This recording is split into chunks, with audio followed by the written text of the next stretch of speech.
नमस्कार दोस्तों, अब हम चलते हैं 9.1 एक्सरसाइज के क्वेश्चन नंबर 5 पर। क्वेश्चन नंबर 5 बोल रहा है a kite is flying at a height of 60 metre above the ground.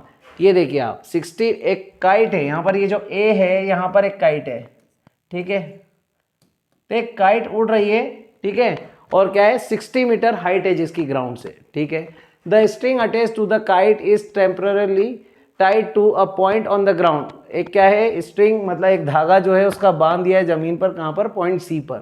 The inclination of the string with the ground is 60 degree.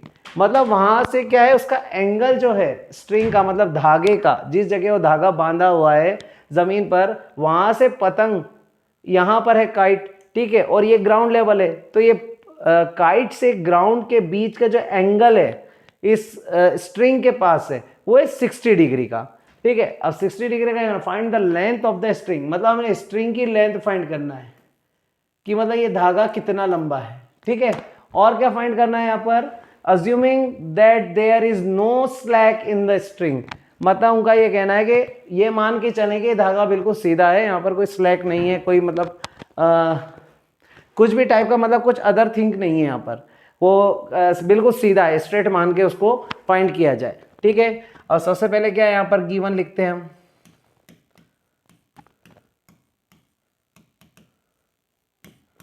Question में गिवन लिखना बहुत जरूरी है। सबसे पहले हम थीटा की वैल्यू लिखेंगे, क्या है हमारे लिए 60 डिग्री है, ठीक है। उसके बाद क्या है यहाँ पे, अगर हमने ये डायग्राम बना दिया है, यहाँ पे जो नेमिंग दिया है, तो ए बी की वैल्यू हम क्या दे देंगे, ए बी क्या है यहाँ पे परपेंडिकुलर, ठीक है।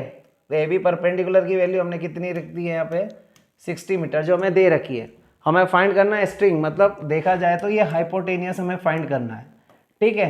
तो परपेंडिकुलर अपॉन हाइपोटेनियस क्या होता है, साइन, ठीक है। तो साइन या फिर हाइपोटेनियस अपॉन परपेंडिकुलर, दोनों से इस वैल्यू को फाइंड किया जा सकता है। साइन 60 से भी फाइंड कर सकते हैं और कॉसेक 60 से भी फाइंड कर सकते हैं। तो इन ट्रायंगल ABC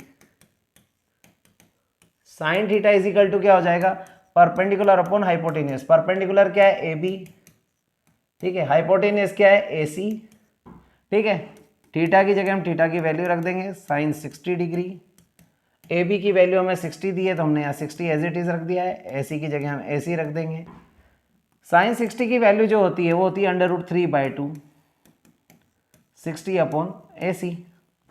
वही करेंगे, AC को उधर ले आएंगे और √3/2 उधर जाएगा तो जस्ट रेसिप्रोकल हो जाएगा। AC यहाँ पर आ गया 60 इंटू 2 ऊपर चला गया, √3 नीचे। अब यहाँ पर क्या होगा देखिए, अपॉन में √3 आ गया है तो हम रेशनलाइजेशन कर देंगे, √3 का ऊपर भी इंटू कर देंगे और √3 का इंटू नीचे भी कर देंगे, ठीक है। अब क्या होगा इसको सॉल्व करने पर, 60 इंटू 2 क्या हो गया 120, √3 √3 का और √3 का इंटू होगा तो क्या आ जाएगा 3 3 1 जा 3 3 4 जा 12 और 0, तो 40 √3 क्या आ गया हमारा AC की वैल्यू आ गई। मतलब हमारा जो स्ट्रिंग की टोटल लेंथ है वो कितनी है 40 √3 मीटर, ठीक है। मतलब इतनी दूरी पर अगर देखें यहाँ से इतना लंबा धागा इस काइट से बंधा हुआ है स्ट्रिंग, ठीक है। तो ये हमारा आंसर है 40 √3 मीटर। आपको मैंने इसके पहले भी बताया कि √3 की अगर वैल्यू क्वेश्चन में गिवन रहे 1.732 तो आप यहाँ पर 40 इंटू 1.732 कर देंगे और दोनों का इंटू कर देंगे तो भी आंसर आ जाएगा।